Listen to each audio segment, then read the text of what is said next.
Cheers 2024. Halo pemirsa, apa kabar? Ketemu lagi di Reportase Weekend bersama kami di sini di studio VOA Washington DC.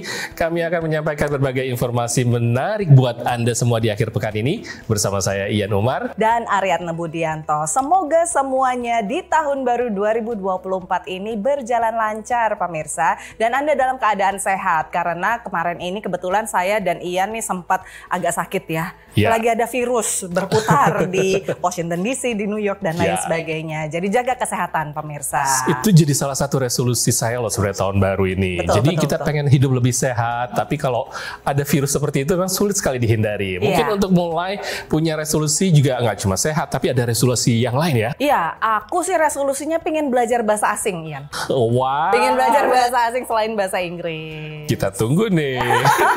Jangan dites tapi ya pemirsa ya, baru belajar. Ya pemirsa, apapun resolusi Anda di tahun baru ini, mudah-mudahan kita berkomitmen semuanya dan selalu fokus terhadap resolusinya. Oke, jangan kemana-mana karena kami akan menyampaikan berbagai informasi menarik seperti berikut ini. Pada musim liburan akhir tahun, sejumlah department store ternama di kota Big Apple menghias jendela dengan aneka dekorasi spektakuler, mengambil tema yang terinspirasi dari budaya populer atau nostalgia. Tradisi berusia seabad lebih ini berhasil menarik orang kembali ke toko di tengah populernya belanja digital. Parade Mawar atau Rose Parade merupakan tradisi perayaan tahun baru dari kota Pasadena, California, Amerika Serikat sejak lebih dari 1 abad lalu. Parade tahun ini dimanfaatkan oleh warga Amerika keturunan Armenia merayakan budaya mereka setelah tahun penuh gejolak dan eksodus warga Armenia di daerah kantong di wilayah Azerbaijan. Dari skandal Prince Harry, aktris Michelle Yeoh cetak sejarah di Oscars, rekor konser Renaissance Tour Beyoncé dan Eras Tour Taylor Swift, desainer papan atas dan musisi Indonesia go internasional, tren hashtag Barbenheimer hingga duka melanda Hollywood, saksikan dalam VOA Entertainment Highlight 2023.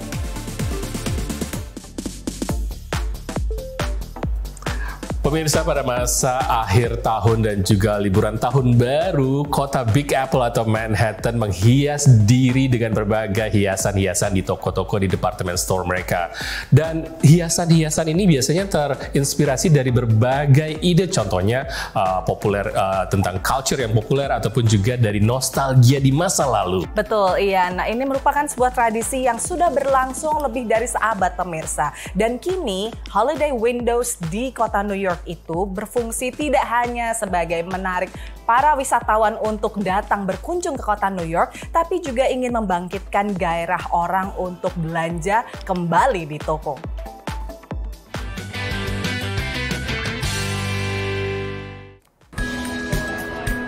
Musim liburan akhir tahun selalu membuat penuh jalanan dan emperan kota New York.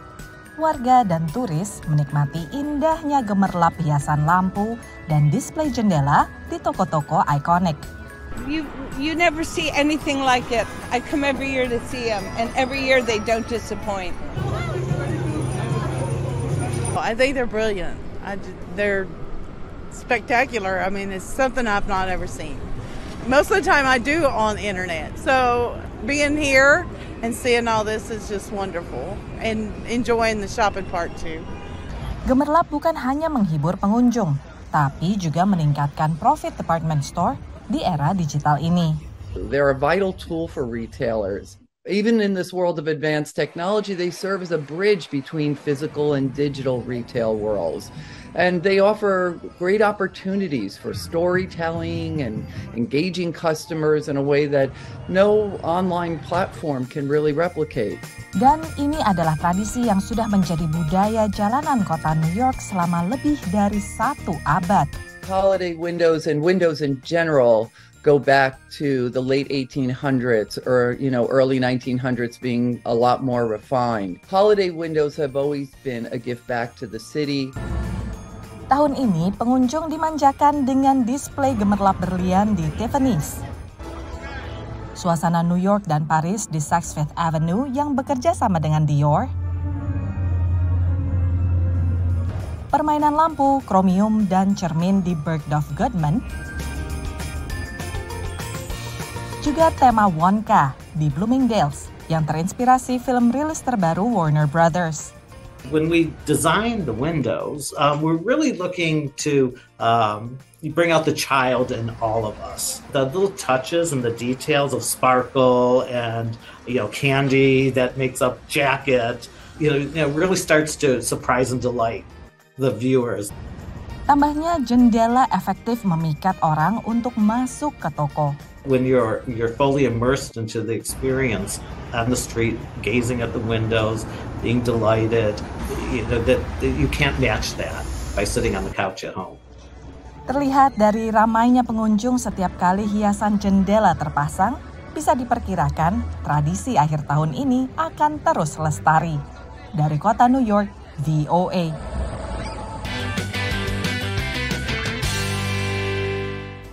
Ya, Ian, itu tadi upaya yang bagus ya dari Bloomingdale's, Bergdorf Goodman, Saks Fifth Avenue, dan lain sebagainya. Mereka collab dengan desainer-desainer dan juga Swarovski gitu ya, misalnya ya, perhiasan. Itu selain bisa untuk mengundang orang untuk datang ya ke kota New York, tapi juga mendongkrak penjualan mereka di toko ya, di antara belanja digital yang sekarang semua orang pada males ya ke toko jadinya. Dan juga jadi tujuan wisata, dan desain-desain tadi untuk window display tadi yang my favorite atau kesukaan saya adalah Bloomingdale's, karena saya suka sekali dengan film yang akan muncul yaitu Wonka.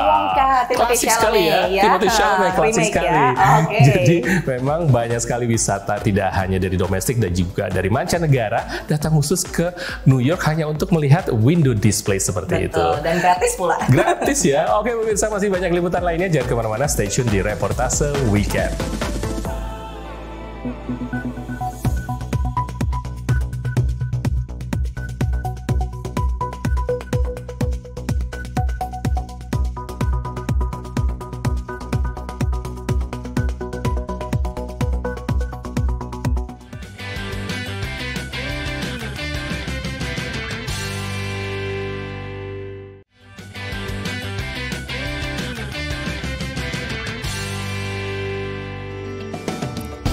Pemirsa, Anda masih menyaksikan Reportase Weekend dari studio VOA di Washington DC. Dan pemirsa, bagaimana dengan resolusi tahun baru Anda di 2024 ini? Kalau tadi misalnya Ian ingin lebih sehat ya, saya juga kepingin lebih sehat, tapi juga saya kepingin bisa menguasai bahasa asing baru. Memang resolusi orang ini bermacam-macam, mulai dari sisi keuangan hingga karir dan bahkan perjodohan. Nah, ini seru sekali ya. Kalau dipantau dari data statistik, sekitar sepertiga dari warga Amerika punya resolusi setiap tahunnya. Ini berdasarkan sumber dari YouGov.com.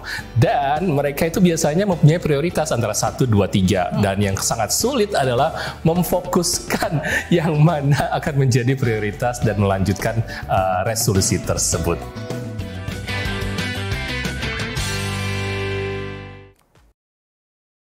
Tahun baru, semangat baru. Itulah pemikiran di balik pencanangan resolusi tahun baru.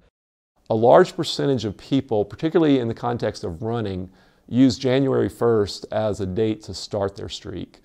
I did a survey of people who have daily streaks of running at least 1 mile, and there was over 40% of the people in the survey who began their streaks on January 1st. Danny Weathers adalah pakar marketing di Clemson University. Ia mencatat ada kaitan antara streak atau keberhasilan sementara dengan penciptaan kebiasaan baru yang membekas. People begin streaks with the idea of that behavior becoming a habit. So for example, if you feel like or if you want to be in better health, you may start a running streak or an exercise streak, or if it's related to mental health, perhaps a meditation streak. But the idea for many people is that a streak will then become a habit, and it's something that they would do without much thought to maintain their health. Untuk memulai kebiasaan baru, perlu usaha keras, menepati parameter tertentu. Misalnya untuk berlari 1,5 kilometer per hari bagi yang memiliki resolusi terkait lari. Apakah Anda melewatkan pergantian tahun di tempat keramaian seperti kawasan Times Square, tempat saya berada sekarang, atau di rumah saja? Banyak orang ingin memulai tahun baru dengan semangat baru. Pada saat yang sama, sejumlah survei, termasuk oleh Ohio State University dan juga oleh US News and World Report, menunjukkan bahwa hanya sekitar 8 hingga 10% mereka yang mencanangkan resolusi tahun baru akhirnya menepati resolusi mereka. Christina Downey, psikolog dari Indiana University, menjelaskan mengapa kebanyakan orang akhirnya gagal menepati janji kepada diri sendiri. We face many challenges when we're setting New Year's resolutions because a resolution is a statement of intention that we're going to change our own behavior, that we've realized that we have a challenge, that we're going to stand up and face it. That experience has components that are cognitive in nature, have to do with planning, execution, monitoring ourselves. There are pieces that have to do with our emotions, and I think often we're less prepared or less equipped to think clearly about what those emotions going to be like. Ia mengusulkan melakukan apa yang disebut sebagai resolusi tahun lama. An old year resolution is kind of a cute way of saying, don't wait until New Year's. When it comes to any kind of behavior change, I like to think about us as, it's kind of like driving a car. It's a lot easier to get up to speed when we're already moving a little bit than if we're coming from a dead stop. Lalu menurut psikolog, bila sekali-sekali gagal di awal, jangan langsung menyerah. Dari New York, Nova Purwadi dan tim VOA.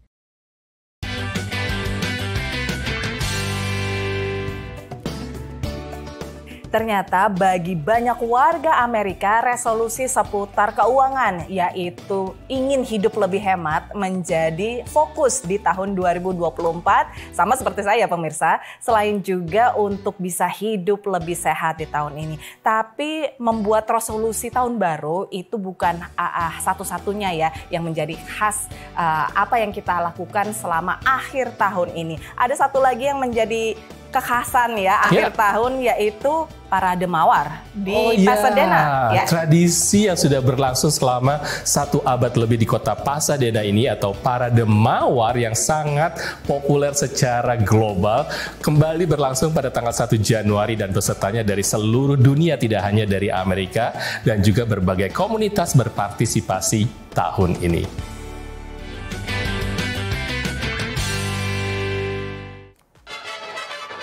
Parade Mawar telah menjadi tradisi tahun baru di California Selatan sejak tahun 1890. Dan tahun ini bertema merayakan dunia musik. Penyelenggara Rose Parade mengatakan ratusan ribu orang datang ke Colorado Boulevard untuk menyaksikan 84 kendaraan hias yang dihiasi dengan bunga-bunga segar. Di antara kendaraan hias yang dipenuhi bunga adalah Armenian Melodies, yang menggambarkan alat musik asli Armenia. The crane bird holding the duduk is playing the instrument. It's very, very famous instrument in Armenia, and it's a blowing instrument. It's woodwind instruments. It's all wood made out of apricot tree, and that's why you see the symbols everywhere, apricots and pomegranates. Salah satu pendiri American Armenian Rose Float Association, Arthur Kokozian, mengatakan bahwa keikutsertaan dalam parade tahun ini didedikasikan untuk para ibu Armenia di seluruh dunia, termasuk mereka yang mengungsi tahun lalu dari daerah kantong Armenia di Nagorno-Karabakh, yang juga dikenal dengan nama Artsakh di dalam wilayah Azerbaijan. Whether they were from the 1915 genocide or this year's displacement of 120,000 Armenians from Artsakh, all the mothers are taking care of their husbands, their sons, their neighbors, and it's the resiliency and the love that the mother shows her child that's resembled on the float with traditional Armenian music. Kawasan Los Angeles memiliki salah satu komunitas diaspora Armenia terbesar di dunia, yang kini termasuk mereka yang telah meninggalkan Nagorno-Karabakh. Relawan Margaret mengatakan bahwa para anggota komunitas mempertimbangkan untuk tidak mengikuti parade mawar tahun ini. It was very difficult for our community to come together and do something happy because we have been devastated with what is going on over there. And the fact that we pulled this together and did it because of the fact that we hope. We hope that the refugees find comfort and homes. Kendaraan hias Armenia akhirnya memenangkan penghargaan Grand Marshal untuk konsep kreatif dan desain kendaraan hias yang paling luar biasa. Selain di negara bagian California, warga Amerika keturunan Armenia banyak yang tinggal di negara bagian Massachusetts New York, dan juga New Jersey. Sensus penduduk Amerika Serikat tahun 2020 mencatat ada sekitar 500.000 warga Amerika yang memiliki darah Armenia. Namun angka ini disebut oleh sejumlah peneliti dan organisasi terlalu sedikit. Mereka menyodorkan perkiraan baru yakni antara 800.000 sampai 1,5 juta orang. Dari Washington DC, saya Rio Twasikal dan tim VOA.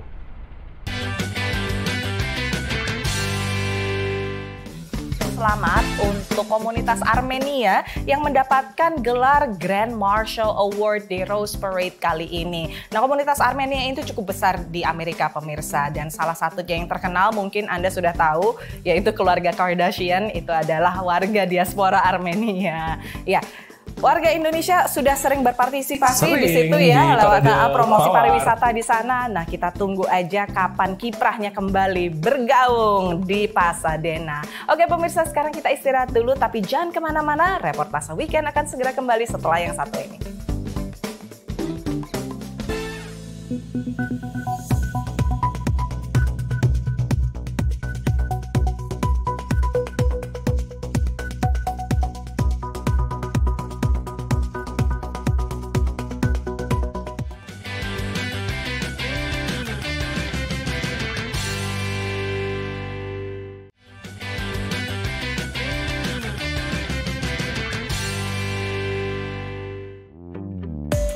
Pemirsa, Anda masih bersama Reportase Weekend. Kita sudah memasuki tahun 2024 dan banyak sekali yang bisa kita lihat kilas baliknya di tahun 2023. Dan tidak hanya di dunia dalam soal berita politik ataupun juga current news, tapi juga dalam dunia entertainment yang seru sekali untuk dilihat apa saja yang sudah terjadi di dunia entertainment di tahun 2023 lalu. Betul, mulai dari hashtag Barbenheimer hingga skandal Prince Harry, atau juga rekor yang dicetak oleh dua konser ya, tur konser yang besar-besaran worldwide, yaitu Beyoncé dengan Renaissance Tour-nya dan Taylor Swift dengan Era Tour-nya. Ini semua dirangkum dalam VOA Entertainment Highlight 2023 berikut ini.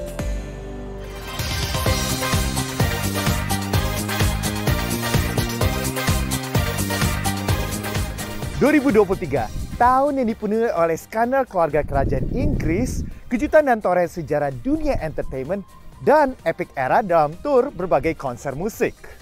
Mengakhiri tahun 2023, VOA Pop Culture menyoroti berbagai topik yang menjadi highlight selama tahun ini. Let's go! Mengawali tahun 2023 di bulan Januari, Pangeran Harry menyingkap berbagai skandal kerajaan Inggris antara dirinya dengan kakaknya, Pangeran William, Raja Charles, dan istrinya Camilla. Buku autobiografi berjudul Spare berhasil mencatat rekor penjualan 3,2 juta kopi di seluruh dunia. Meski diliputi perseteruan dan skandal, Duke of Sussex tetap menghadiri penobatan Raja Charles pada bulan Mei di Inggris. Artis dan beauty entrepreneur Rihanna tidak berhenti memberi kejutan. Penampilan dalam Super Bowl Halftime Entertainment sempat meledak di internet. Rihanna mengenakan kostum serba merah dengan penampilan epik. Penonton TV dan netizen media sosial berspekulasi apakah Rihanna tengah hamil saat itu. Pada akhir penampilan, Rihanna mengkonfirmasi dengan meraba perutnya yang tengah hamil 3 bulan. Warna merah mendominasi penampilan Rihanna, tapi banyak orang menjadi fans dengan warna pink setelah film Barbie dirilis Juli 2023. Film Barbie meraup rekor pemasukan global 1,4 miliar dolar, rekor tertinggi untuk film dengan sutradara perempuan. Dan jangan lupa dengan Oppenheimer, dua film ini dirilis bersamaan namun mempunyai genre yang berbeda yang sangat kontras. Kedua film sama-sama laris di pasaran dan memicu meme yang viral dengan Barbieheimer. Good job netizen. Di bulan Agustus, akhirnya mantan Presiden Trump harus difoto sebagai terdakwa oleh pihak berwenang penjara negara bagian Georgia sambil diambil sidik jarinya. Presiden dimakzulkan 2 kali oleh Kongres Amerika Serikat ini menghadapi 91 dakwaan dari 4 kasus yang berbeda. Jauh dari isu kriminal dan pengadilan, aktris Asia Michelle Yeoh asal Malaysia justru menoreh sejarah sebagai aktris perempuan Asia pertama yang meraih piala Oscars dalam kategori aktris terbaik. Beberapa bulan setelah dinobatkan sebagai Oscar winner, Michelle Yeoh menikah dengan pasangan lamanya John Todd. Pasangan itu bertemu bulan Juni 2004 dan Todd melamar 1,5 bulan kemudian. Sementara itu, selebriti, desainer, dan musisi Indonesia go international dan membanggakan nama Indonesia. Desainer papan atas Indonesia memamerkan koleksi mereka di ajang New York Fashion Week The Show Indonesia Now. Gia Pengabean, Didit Maulana, Ivan Gunawan, Kimberly Tandra, Merdi Sihombing, serta Ayumi dengan bangga menunjukkan karya anak bangsa di pusat fashion New York City. Pertama kali mengikuti kompetisi bakat internasional, penyanyi Putri Aryani membuat juri dan penonton America's Got Talent terkesima. Putri meraih Golden Buzzer dan di babak final merebut posisi keempat. Putri mendapat dukungan dari seluruh rakyat Indonesia di tanah air. Kelompok band metal Voice of Baceprot melakukan tur di beberapa kota besar Amerika Serikat. Panggung klub di New York City dan Washington DC masuk kalender tur 3 perempuan metal. Marsha, Siti, dan Widi mempromosikan album debut mereka, Retas. Bicara mengenai konser yang menggemparkan dunia, tahun 2023 juga menjadi highlight buat pop icon Beyoncé dan Tay-Tay. Konser musik Beyoncé Renaissance Tour dan Taylor Swift dengan Era Tour mendominasi stadion dan tiket terjual habis. Renaissance mencatat rekor pemasukan $580 juta untuk tur dengan lead artis perempuan. Sementara Era Tour membuat Taylor Swift menjadi artis bilioner. Bukan hati yang berbunga-bunga, namun justru kesedihan yang menerpa para fans film seri Friends atas kepergian salah satu aktornya, Matthew Perry. Pemeran Chandler Bing ini ditemukan meninggal dunia di rumahnya di Los Angeles, tutup usia di umur 54 tahun. Goodbye Matthew Perry and so long Mr. Chandler Bing, you will be missed. Suka dan duka memenuhi catatan entertainment 2023. Momen viral dan trending juga memenuhi media sosial pop culture. Thank you so much 2023 for such an amazing year and I can't wait for 2024. Cheers guys dari VOA Pop Culture, selamat tahun baru.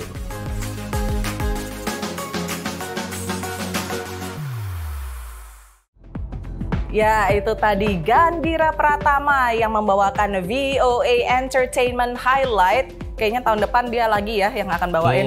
Kita tungguin aja. Ditunggu aja. Seru sekali ya tadi segala macam tentang dunia entertainment yang kita lihat. Dan juga Taylor Swift juga sebenarnya dia terpilih sebagai Person of the Year. Dan itu juga salah satu prestasi yang di dunia entertainment tahun lalu. Dan pemirsa, senang sekali kami berdua sudah menemani Anda di reportase weekend kali ini. Kita akan bertemu lagi minggu depan. Kita pamit dulu. Saya Ian Umar dan Aryatno Budianto mengucapkan terima kasih atas perhatian Anda dan tidak lupa untuk mengundang Anda berpartisipasi dalam sosial media kami dengan handle VOA Indonesia. Sampai ketemu lagi minggu depan. Dadah. Stay safe, stay healthy.